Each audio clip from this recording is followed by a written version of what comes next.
Oke, assalamualaikum warahmatullahi wabarakatuh. Selamat datang di channel YouTube Share Knowledge. Oke, semoga tambah sukses semua. Kali ini saya akan bercerita tentang kisah sejarah Candi Prambanan. Kalau sebelumnya saya bercerita tentang legenda Roro Jonggrang, yaitu kisah cerita rakyat yang mengisahkan tentang peristiwa terjadinya pembangunan Candi Prambanan ini. Nah, tapi legenda dan sejarah itu berbeda. Kalau sejarah itu berdasarkan bukti prasasti. Video ini saya ambil liburan kemarin pas tahun baru. Tiketnya itu 50.000 per orang untuk dewasa. Berikut sejarah Candi Prambanan. Jadi pada abad ke-8 hingga ke-10 di daerah ini terdapat dua kerajaan besar, kerajaan dinasti Hindu Sanjaya dan dinasti Buddha Sailendra. Keduanya memiliki hubungan. Dinasti Buddha Sailendra ini mendirikan Candi Borobudur, sedangkan kerajaan dinasti Hindu Sanjaya ini mendirikan Candi Prambanan.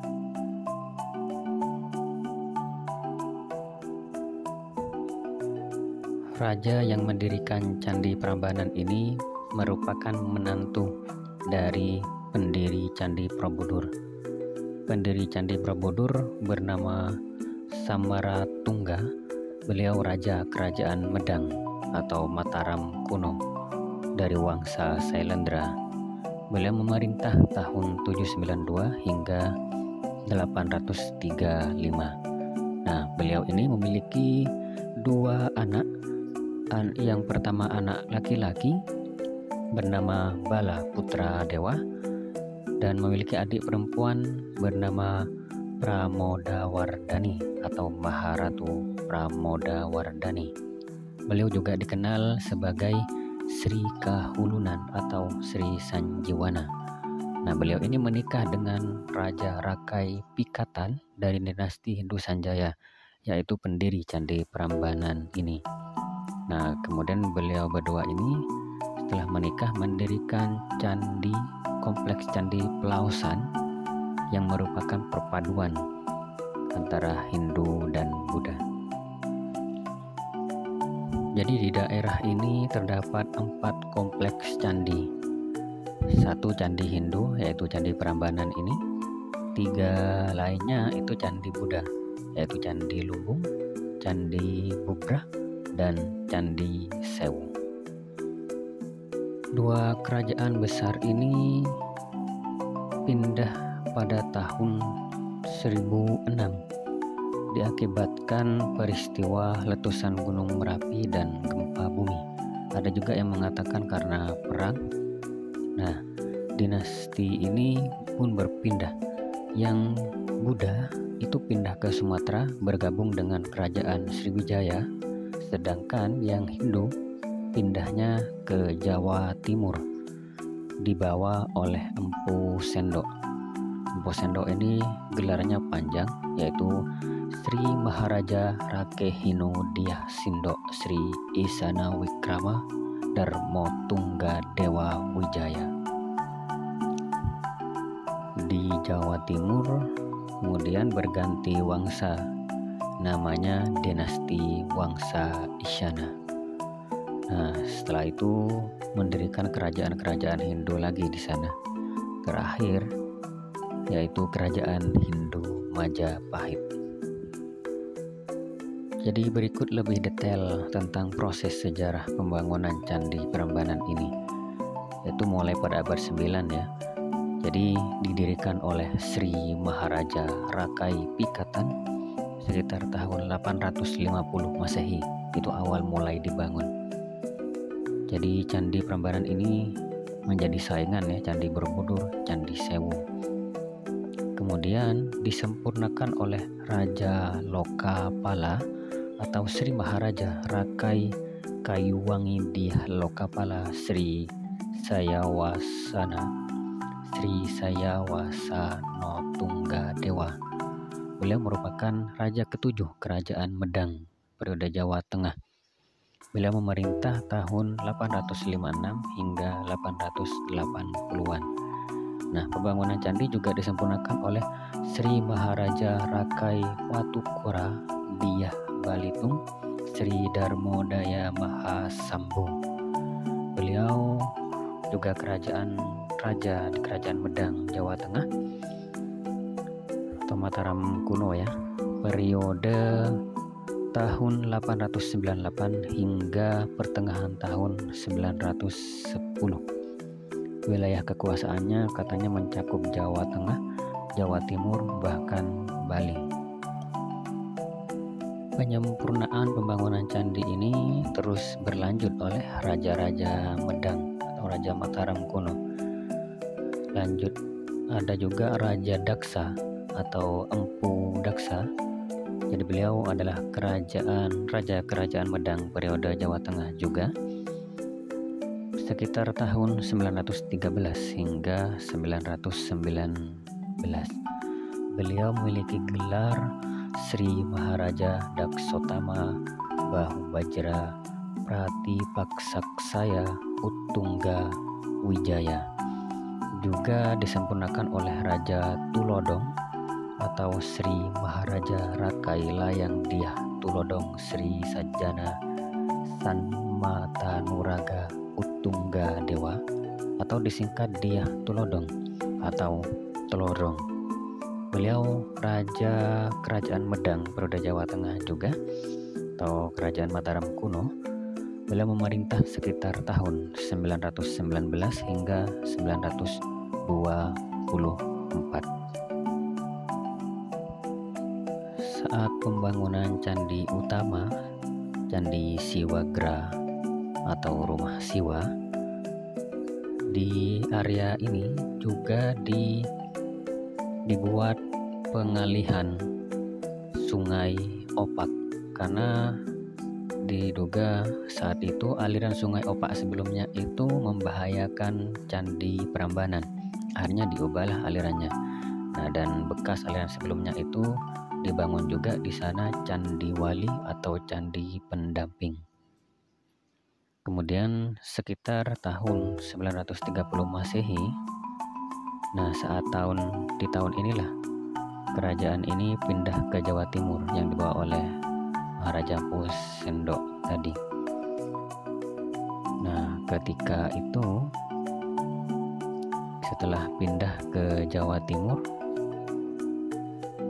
akhirnya candi ini terbengkalai dan bahkan tersisa reruntuhan saja. Sendok ini memerintah tahun 929 hingga 947. Pada tahun 1755 Kesultanan Mataram itu terpecah. Nah, pada tahun ini reruntuhan candi dan Sungai Opak di sekitarnya menjadi tanda batas antara Kesultanan Yogyakarta atau Jogja dengan Kesunanan Surakarta Solo. Nah, candi ini itu ditemukan kembali pada tahun 1733 oleh C. Alons. Jadi beliau seorang arkeolog berkewarganegaraan Belanda. Jadi sekitar waktu ini Colin Mackenzie, seorang surveyor di bawah Sir Thomas Stamford Raffles yang menemukannya. Tetapi hingga tahun 1880-an itu belum diurus secara serius. Kemudian pada tahun 1855, Jan Willem Izerman mulai membersihkan dan membuang batu dan kotoran dari ruang kuil. Nah, beberapa saat kemudian setelah itu, Isaac Groneman ini melakukan pembongkaran besar-besaran dan batu-batu candi ditumpuk di sepanjang Sungai Opak. Kemudian arca dan relief candi diambil oleh Belanda dan digunakan sebagai hiasan taman. Penduduk asli daerah sini pun juga menggunakan batu candi untuk bahan bangunan dan fondasi rumah. Nah, restorasinya itu baru dimulai pada tahun 1918. Tapi yang lebih serius itu dimulai pada tahun 1930. Kemudian tahun 1902 hingga 1903 Theodor van Erp itu mempertahankan bagian yang dimungkinkan akan runtuh. Dan pada tahun 1918 hingga 1926 itu dilanjutkan oleh kantor Purbakala Odey Kundige Dienst di bawah PJ Perquin. Jadi sudah lebih sistematis sesuai kaidah arkeologi. Pada tahun 1926 Dahan berlanjut hingga akhir hayatnya pada tahun 1930. Pada tahun 1931 ia digantikan oleh Insinyur Ir van Romont sampai tahun 1926. Kemudian diberikan tugas mengarahkan rehabilitasi kepada putra Indonesia dan ini berlanjut hingga tahun 1993. Jadi upaya restorasinya berlanjut hingga saat ini.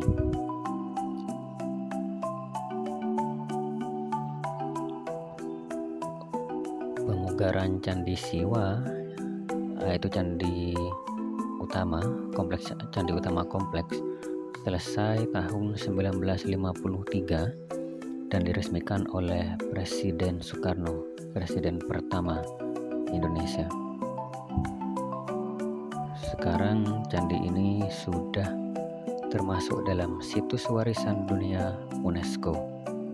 Jadi status ini diakui oleh UNESCO pada tahun 1991.